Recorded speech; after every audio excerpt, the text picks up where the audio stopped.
한 주간 동안 하나님께서 우리를 지켜주시고 돌보신 것처럼 여러분의 남은 생애 동안 하나님이 지켜주셔서 여러 가지 이렇게 추운 날씨 그리고 또 우리의 건강을 흔들 만한 이런 일들이 있어도 흔들리지 않고 하나님의 은혜 안에서 믿음의 길을 걷는 주의 자녀들이 되시기를 주님의 이름으로 축복합니다. 교회에 다니기 시작할 때 질문하는 것들이 있습니다. 또 교회를 다녀도 새로운 교회로 옮겨왔을 때 가끔 궁금해하는 것들이 있습니다. 여러 가지 상황들에 따라서 교회들마다 조금씩 다르게 적용하고 행동하는 이런 전통이 있기 때문입니다. 예를 들어서 예배할 때 왜 일어서고 왜 앉아 있습니까? 여러분은 일어나라고 하니까 일어나고 앉아 있으라니까 그냥 앉아서 예배하십니까? 일어나는 이유가 무엇입니까, 여러분? 기도할 때 왜 꼭 눈은 감아야 하는 겁니까? 눈을 두고 기도하면 안 되는 것입니까? 회개 기도할 때는 왜 또 소리 내지 말고 묵상으로 기도해야 하는 것입니까? 이런 여러 가지 궁금함들을 가지고 있지만 조금 눈치가 빠르신 분들은 얼른 와서 옆에 있는 분들이 어떻게 하는가 이렇게 살짝 살핍니다. 아, 일어나는 거구나, 일어나고, 앉는 거구나 하고 앉아서 따라합니다. 그리고 조금 더 관계가 있고 자신을 인도하는 사람하고 편하게 이야기할 수 있는 사람이면 왜 그렇게 하는지를 묻습니다. 그리고 그것을 이해하고 일어서기도 하고 또 따라서 하기도 하는 겁니다. 여러분, 그런데 우리의 신앙생활에 있어서요, 어떤 신앙의 행위들을 할 때 왜 그것을 하는지 분명하게 이해하면 신앙생활이 좀 더 재미있습니다. 그리고 일어설 때도 우리의 마음가짐이 달라집니다. 남들이 일어나니까 따라서 일어나는 것과 이건 내가 이러니까 일어나서 하나님 앞에 이렇게 예배해야지 라고 마음 먹고 일어나는 것은 완전히 다릅니다.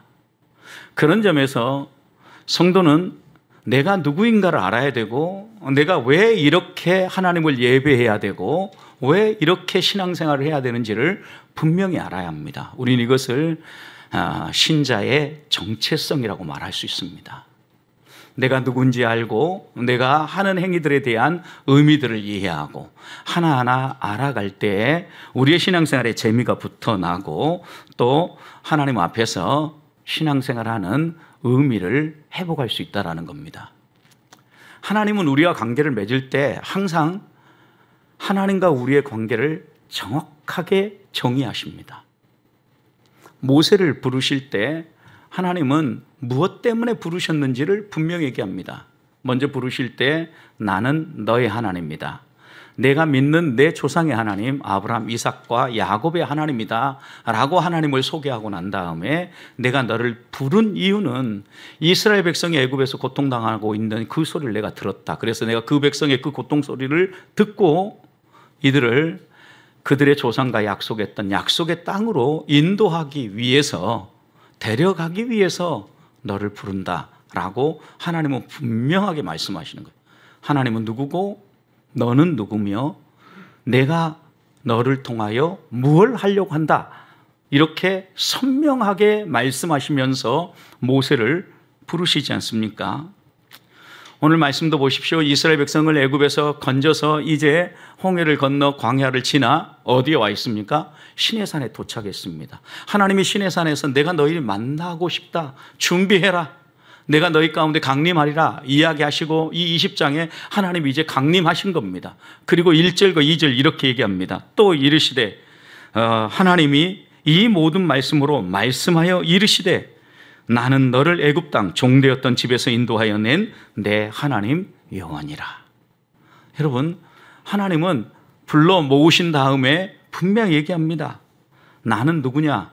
너희를 애굽에서 건져낸 하나님이다 라고 이야기하고 난 다음에 1절에서는 말씀으로 말씀하셨다. 여러 가지 말씀으로 하나님이 우리가 이 땅을 어떻게 하나님 백성으로 살아가야 될 것인지 그 살아가야 될 삶의 지침들을 이제 20장 3절부터 시작해서 23장까지 이어지는 이 단락 속에서 하나하나 말씀해 주십니다. 예배는 어떻게 드려야 되고 또 사람들과 관계는 어떻게 맺어야 되고, 그리고 공동체의 평화와 거룩을 위해서는 너희가 어떤 선택을 해야 되는지 하나하나 구체적으로 하나님께서는 말씀해 주시는 거죠. 분명한 것은 하나님이 종살이했던 너희를 건져내서 약속한 곳, 너희 조상들과 약속한 곳으로 인도하는 하나님이다 라고 분명하게 말씀하시고, 하나님의 백성은 이렇게 살아야 된다라고 말씀하시는 겁니다. 애굽을 떠난 지 3개월째 되던 때입니다. 하나님을 예배할 산 시내산에서 하나님은 하나님의 백성을 어떻게 여기까지 인도했는지 19장에서 분명하게 말씀해 주시고, 이제는 10마디의 말씀으로 어떻게 그들이 살아야 될지를 교훈해 주시죠. 이 10마디 말씀이 뭡니까? 십계명이죠. 십계명. 여러분, 십계명을 히브리어 원래 말씀대로 하면 10마디 말씀, 이렇게 번역할 수 있어요. 그런데 이 십계명을 시내산에서 하나님이 말씀하시죠. 그래서 이것을 구약의 산상수훈이라고도 합니다. 신약의 산상수훈은 예수님께서 산에 올라가 앉으시니 여러 무리들과 제자들이 나와서 그들에게 가르친 게 마태복음 5장부터 7장의 말씀에 나오지 않습니까? 또 이스라엘 백성을 구원하여 지금 시내산에 인도하시고, 이스라엘 백성을 이 시내산에서 만나면서 하나님의 백성의 법도, 규례, 그리고 하나님의 백성은 어떻게 다른 사람들과 관계를 맺으며 살아야 되는지 10마디의 말씀에 이어서 그 10마디 말씀에 대한 해석으로 좀 더 확장된 풀이로 17절 이하에 보면 18절부터 23장까지의 말씀 속에서 쭉 풀어서 하나님 백성의 삶을 설명해 주시는 겁니다. 사랑하는 성도 여러분, 하나님이 왜 이스라엘 백성을 부르시고 이렇게 10마디의 말씀부터 시작해서 여러 말씀을 주시겠습니까? 이 말씀을 통하여서 하나님은 우리가 누구인가를 다시 한 번 더 확인하라고 하는 거예요. 신자의 정체성을 되찾으라고 말씀하는 겁니다. 자, 그러면 신자, 믿는 사람은 어떤 사람입니까? 오늘 2절 말씀을 보십시오. 신자는 먼저 자유함을 얻은 사람입니다. 또 다른 말로 표현하면 구원받은 사람이 신자입니다. 교회 다니는 사람이 신자가 아니라 거듭난 사람, 구원받은 사람, 하나님의 살리심을 덧입은 사람, 이 사람이 신자인데 2절 보십시오. 나는 너를 애굽 땅 종되었던 집에서 인도하여 낸 내 하나님 여호와니라 그랬어요. 하나님이 나의 하나님이라고 이야기를 하시면서 분명하게 말씀하시죠. 너를 종되었던 애굽 땅에서 구원한 하나님이다.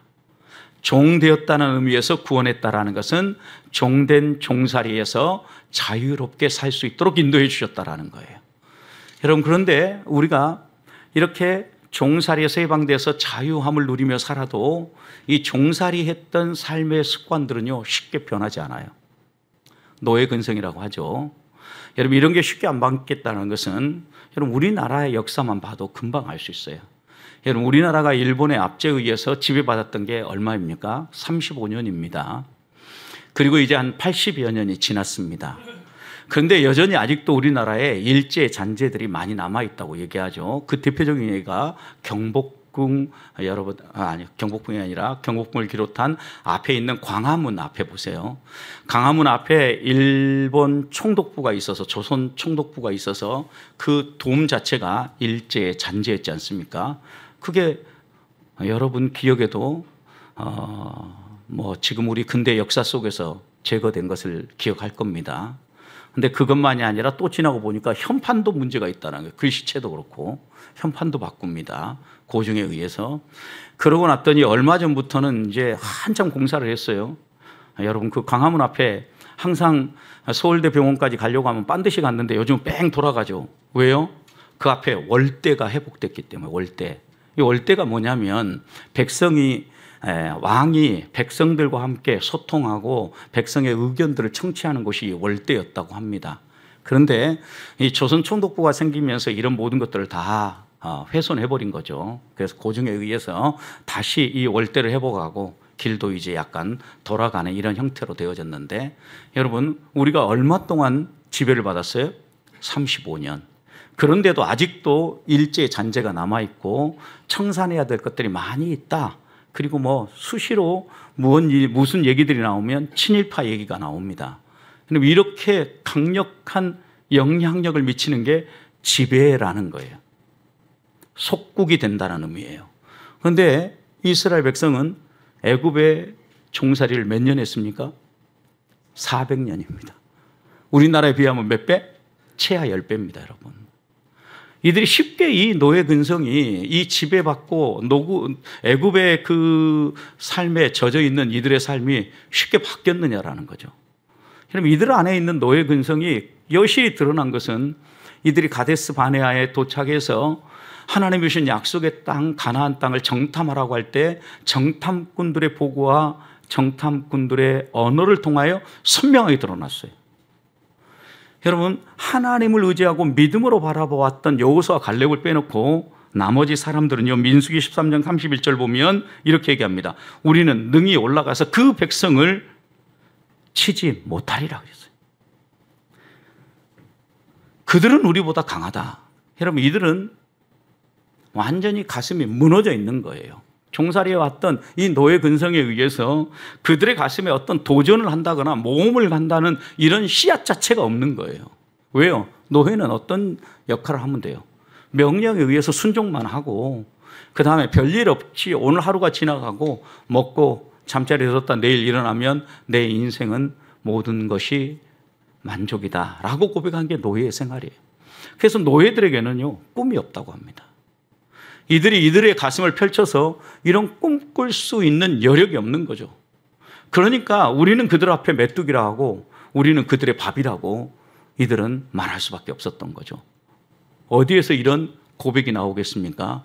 이제까지 그들이 살아왔고 이들이 지배받았던 가치관, 세계관이 아무리 하나님의 말씀을 얘기해도 그렇게 지배하고 있는 겁니다. 여러분 실제 보십시오. 우리의 겉모습하고 속모습을 비교할 때 우리의 겉모습을 바꾸는 것은 그나마 쉽습니다. 겉모습 바꾸기도 어려워요. 근데 그나마 쉬워요. 근데 속사람 바꾸는 것은 정말 소위 말하면 이렇게 얘기하죠. 속된 말로 표현하면 하늘의 별 따기예요. 겉사람 바꾸는 것은요, 예를 들어서 내 몸무게가 좀 많이 나가서 몸무게를 바꾸겠다. 한 달만 작심해 보십시오. 여러분 먹는 것 절제하고 조금만 활동해 보십시오. 그러면 뭐 3kg, 5kg, 또 많이 빠진 사람들은 뭐 10kg 이렇게 체중을 감량할 수 있습니다. 여러분 그런데 생각해 보십시오. 나는 다혈질적입니다. 열받으면 막 화내는 사람입니다. 예수 믿었습니다. 변화를 받았습니다. 나는 하나님의 자녀가 되었습니다. 그런데 여러분 화를 안 내십니까? 10년, 20년 지났는데도 여전히 화냅니다. 그리고 어떤 분들은 이제 또 이렇게 얘기합니다. 나 원래 다혈질적이야. 그래서 어쨌다는 겁니까? 여러분 하나님이 원하시는 것은 진정한 변화는 겉모습의 변화가 아닙니다. 내면이 변해서 겉모습이 바뀌는 것이 진정한 변화이죠.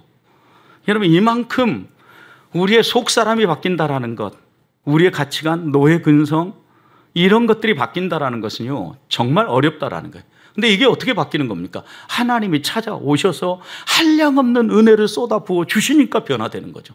이스라엘 백성도 보십시오. 하나님이 건져서 구원하셔서 또 그들을 약속의 땅으로 인도해 가는데도 계속해서 불평합니다. 왜요?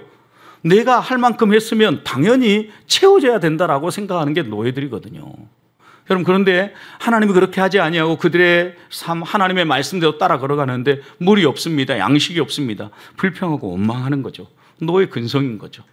하나님이 우리에게 약속하신 말씀을 바라본다면 그렇게 불평할 게 아니라 하나님이 마라 다음에 엘림을 준비하고 있다는 것을 내다볼 수 있는 믿음의 눈이 있어야 되는데 그 시간을 참지 못하는 거예요. 뭐 때문에요?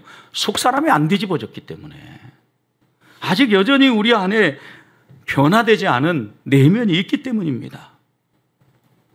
사람의 의식이 변하고 내면이 바뀌지 않으면 이 사람은 참된 변화가 일어났다고 말할 수 없습니다. 하나님은 이스라엘 백성이 노예 근성을 버리고 하나님의 백성으로 자유인으로 구원받은 하나님의 백성으로 이 땅을 살기 원하십니다. 오늘 우리도 예수 그리스도가 무엇 때문에 인간의 몸을 입고 이 땅에 오셔서 십자가에 죽으시고 모든 피와 물을 쏟아 부으셨는지를 기억해야 합니다. 예수 그리스도의 그 십자가의 보혈이 우리의 죄를 깨끗하게 씻고 우리를 더 이상 죄의 종노릇 하고 사탄의 종노릇 하지 않도록 이 사탄의 죄의 종노릇 하는 노예 근성을 깨끗이 씻어내고자 하나님이 우리를 구원하셨다라는 거예요. 어떻게 해요? 예수 그리스도를 십자가에 매에 달아서. 그렇다면 우리는 이제는 더 이상 진노의 자녀가 아닙니다. 불순종하는 자녀들 속에 있어서는 안 됩니다.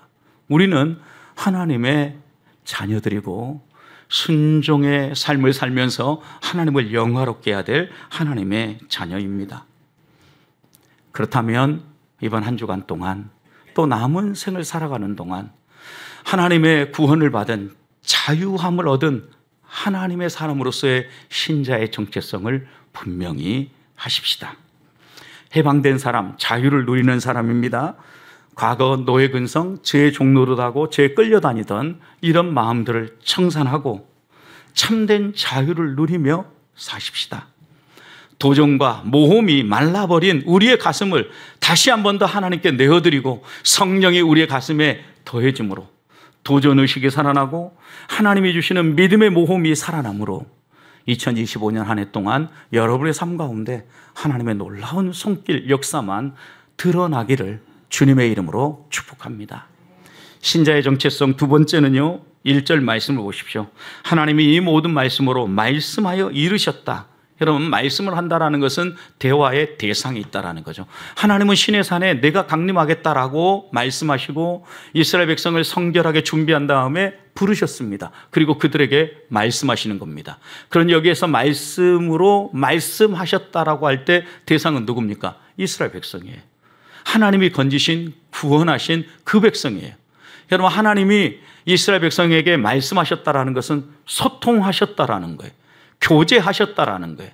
내가 너희를 구원했는데 너희를 어디로 데리고 가려고 하는지, 그리고 그 땅에 들어가서는 너희가 어떻게 살아야 되는지 하나님은 이 20장부터 23장의 말씀을 통하여 세세하게 설명해 주시는 거예요.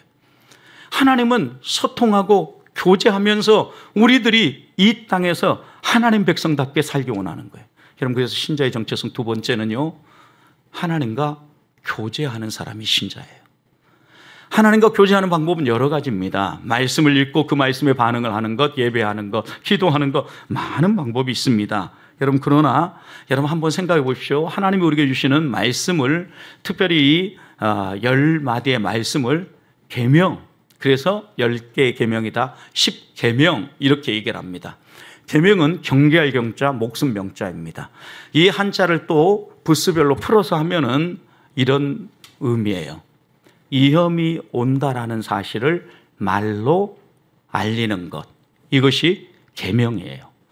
하나님의 백성들에게 하나님께서 어떻게 살아야 돼 복을 누리고 어떻게 살면 망하는지, 어떻게 하면 우리에게 불행이 찾아오고 어떻게 하면 행복이 찾아오는지를 말로 일러주시는 것, 이게 뭐예요? 십계명이에요. 여러분, 그런데 우리는 계명이라는 말만 들으면 어때요? 약간 불편해요. 율법, 그래도 약간 불편해합니다. 우리의 선입견이 있기 때문입니다.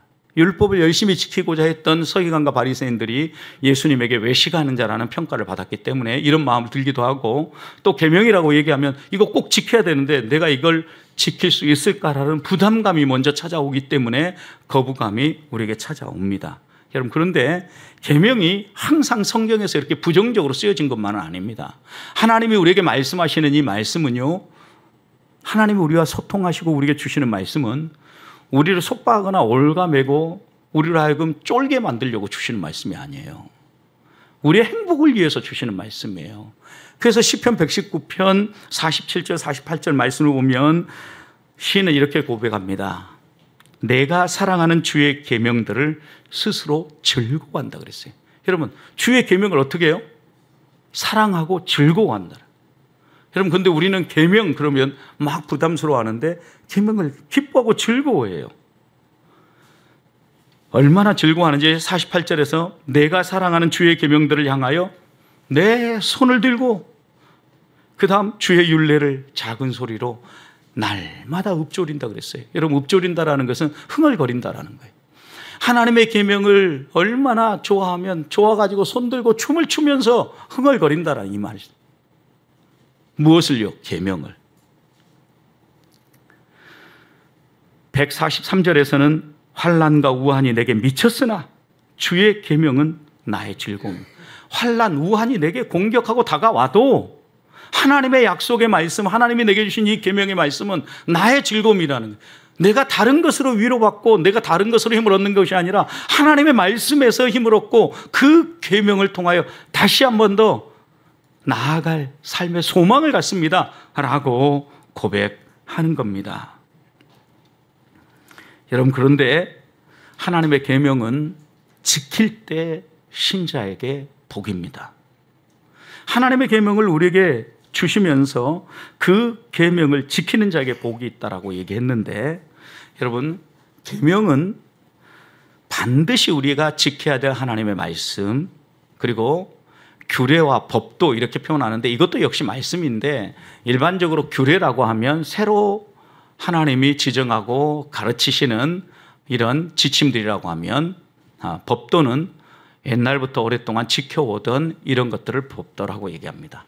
뭐 이렇게 구분하기도 하는데, 여러분 더 분명한 것은 계명, 율례, 법도, 이 모든 것들은요 다 하나님이 우리에게 주시는 말씀을 의미해요. 말씀. 그래서 구약에서의 말씀은 토라라고 얘기를 하는데, 토라에는 하나님이 우리에게 주시는 여러 가지 교훈들이 들어있어요. 하나님이 우리에게 가르쳐 주시는 말씀인 거죠. 그래서 하나님은 이 말씀을 우리가 지키고 이 말씀의 복을 누리라고 하는데, 이 유대인들, 이스라엘 백성들에게는요 지킨다라는 의미가 아주 쉬운 단어예요. 어떤 단어냐면 목자가 양을 돌보기 위해서 지킨다라고 할 때 사용된 단어예요. 근데 일상 가운데 여러분, 목자가 양을 어떻게 돌봅니까? 어떻게 지킵니까? 그들을 세세하게 살피고, 또 이들 가운데 혹시 질병이 있는 양은 있는가 살피고, 어디에 좋은 꼴이 있고 어디에 좋은 물이 있는가 모든 걸 살펴요. 그래서 양을 행복하게 살 수 있도록 인도해 주는 게 지키는 거거든요. 여러분, 그런데 신자가 하나님의 말씀을 살필 때에도 이런 마음으로 살피고 지켜야 된다라는 거예요. 이 하나님의 말씀을 이리도 굴려보고 저리도 굴려보고, 이렇게도 씹어보고 저렇게도 씹어보고, 이런 맛도 느끼고 저런 맛도 느끼면서 하나님의 말씀이 우리에게 주시는 의미가 무엇인가를 새기면서 그 말씀의 풍성한 꼴 안에서 푸른 초장으로 또 맑은 신의 물가로 인도하시는 은혜들을 경험할 때, 우환이 다가와도 또 위험이 다가와도 사망의 음침한 골짜기를 다녀도 주의 지팡이가 나를 지킨다라는 이 믿음 안에서 우리는 당당하게 그 길을 걸어갈 수 있다라는 겁니다. 여러분, 2절 말씀을 보면 하나님 우리를 구원하신 분명한 이유가 나오죠. 하나님 우리에게 계명을 지키라고 하는 이유가 분명하죠. 우리를 구원하셨기 때문입니다. 다른 이유가 있는 게 아니에요. 하나님은 항상 우리에게 먼저 이렇게 은혜를 베푸시고 그 말씀을 따라 하나님 백성다운 길을 걸어가라고 이야기를 하죠. 여러분, 여기 이 시내산에서 계명을 줄 때도 여러분 보십시오. 애굽에서 먼저 건져내시고 하나님의 은혜를 경험해서 이 시내산까지 오게 합니다. 그리고 그 다음에 하나님 백성으로서 어떻게 살아야 될 건가, 삶의 지침을 주는 거죠.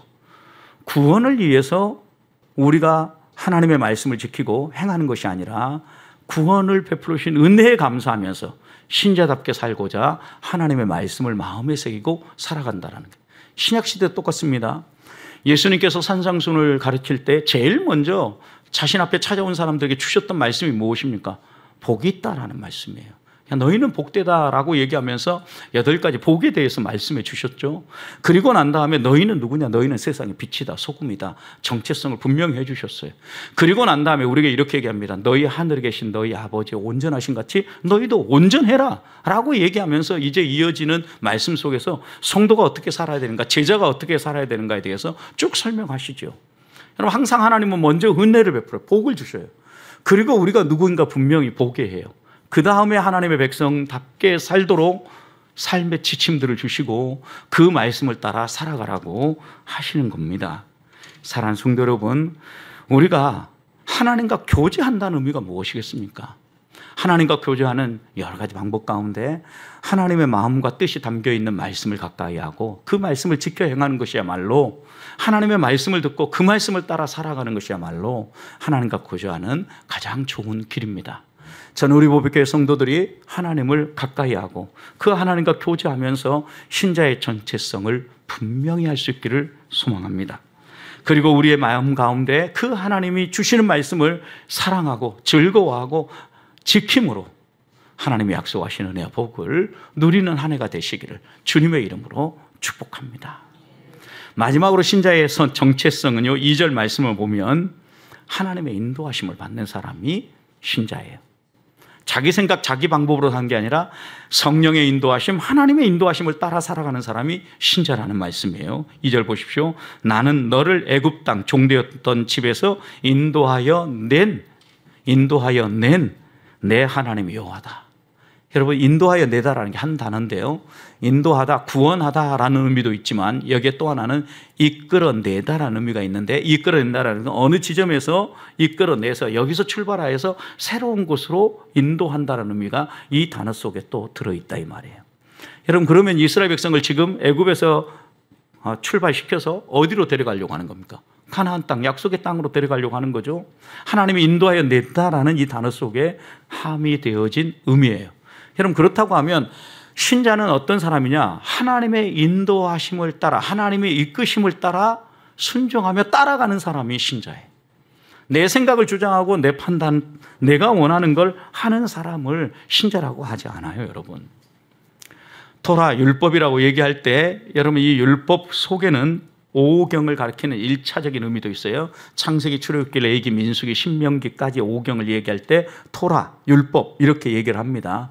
그런데 이 토라의 두 축은 하나는 학가다, 그리고 또 하나는 할라카 이렇게 얘기를 하는데, 하나는 가르침, 또 하나는 교훈이라고 얘기를 합니다. 이렇게 또 풀어보면 하나는 그 사람이 누구인가에 대한 정체성을 가르쳐 주는 거고, 또 하나는 그 사람이 어떻게 살아야 되는가를 가르쳐 준다는 거예요. 학가다는 법규를 가르친다고 하면 할라카는 걷는다라는 의미인데, 하나님의 말씀을 따라 살아가는 신자의 이야기라고 말할 수 있어요. 그래서 여러분, 토라는 항상 두 가지를 같이 갖고 있는데, 법도 교훈과 그 다음 성도의 삶 이야기가 그 안에 있는 겁니다. 하나님은 이렇게 이스라엘 백성들에게 토라, 율법을 주시면서요, 분명히 우리에게 말씀하셨어요. 할 것은 하고 하지 말아야 될 것은 금해라. 하라, 하지 말라로 항상 말씀해요. 이게 율법, 하나님이 토라를 주시는 형식이에요, 형식. 인류의 조상인 아담이 하나님의 은혜로 창조를 받았습니다. 에덴 동산에 섰습니다. 하나님이 아담에게도 하라, 하지 말라 하셨죠. 하지 말라는 금령은 하나였어요. 뭐였습니까? 동산 중앙에 있는 선악을 알게 하는 나무 먹지 말아라, 한 가지 딱 주셨어요. 그런데 하라는 것은 얼마나 주셨을까요? 많이 주셨어요. 생육하고 번성하고 땅에 충만하라, 정복해라, 그리고 나온 다음에 씨 가진 열매 맺는 모든 채소 다 네 먹을 것이다. 그리고 동산 중앙에 있는 선악을 알게 하는 나무 말고 모든 실과의 열매는 네 임의대로 먹어도 된다. 다 이렇게 얘기하셨어요. 여러분, 하나님이 처음 우리를 창조하실 때 타락하기 전에는요, 하나님의 기대가 그만큼 더 많았던 거예요. 왜요? 하라고 하잖아요. 그 많은 거 딱 하나만 놔두고. 여러분, 이스라엘 백성이 타락했어요. 구원받았어요. 이제 하나님 백성으로 살아가려고 해요. 그들에게 그 하나님이 십계명의 말씀을 주셨어요. 십계명 하라가 많습니까? 하지 말라가 더 많습니까? 하지 말라가 더 많아요. 하라는 것은요, 4계명, 안식일 기억하여 거룩히 지키라는 것, 5계명, 내 부모를 공경하라, 두 가지밖에 없어요. 나머지 8가지는 다 하지 말라예요, 여러분. 왜 그랬을까요, 여러분? 부패한 우리의 인간의 본성이요, 우리 스스로 즐겨 하나님이 하는 것 놔둬도 하라고 하는 것 할 수 없기 때문에 하나님은 하지 말라라는 말씀을 더 많이 하셔서 우리로 하여금 이 부패한 본성을 내려놓고 하나님의 백성답게 살아가는 믿음의 여정을 걸어가라고 이렇게 말씀하시는 거죠. 깔뱅은 이 본문을 준비하면서 우리 장로교회 창시자라고 얘기하죠. 이 본문에 이렇게 얘기했어요. 하지 말라는 말씀에는 무엇을 하라는 뜻이 숨어 있습니다. 이렇게 설명을 했어요. 여러분, 그러니까 살인하지 말라라는 것은 그 사람의 생명을 해치지 말아라 라는 말씀도 들어있지만 여기엔 또 다른 의미가 있다는 거예요. 무슨 의미가 들어있을까요? 생명을 귀중히 여기라는 거죠. 심지어 깔병은 어떻게 이 부분을 해석을 했냐면요, 생명과 관련되는 일은 죽이는 일 빼놓고 나머지 일은 다 하라는 거예요. 그 사람의 생명을 더 복되게 하는 일, 생명을 위하는 일, 생명을 살리는 일, 생명에 빛이 나게 하는 일, 그런 일들은 다 찾아서 하라는 명령이 살인하지 말라는 말씀 속에 담겨 있다, 이렇게 해석을 한 겁니다. 그럼 하나님 우리에게 계명을 주신 이유가 무엇입니까, 여러분? 하나님의 백성으로 자유함을 누리면서 하나님의 사람답게 하나님의 인도함을 받으며 살라는 거죠. 여러분, 죄 짓는데 하나님이 인도하십니까?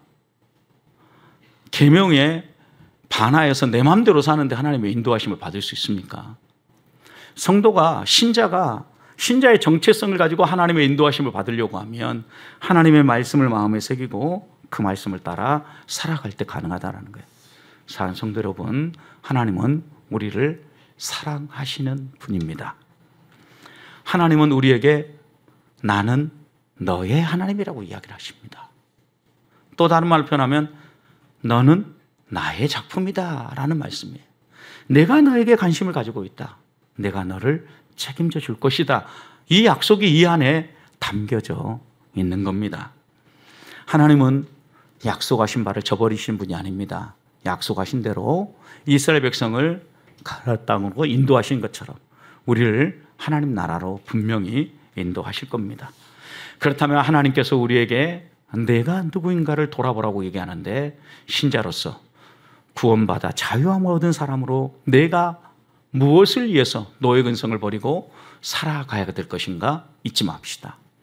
또 하나님 앞에서 우리는 하나님과 교제하며 살아갈 때 신자답게 살 수 있습니다.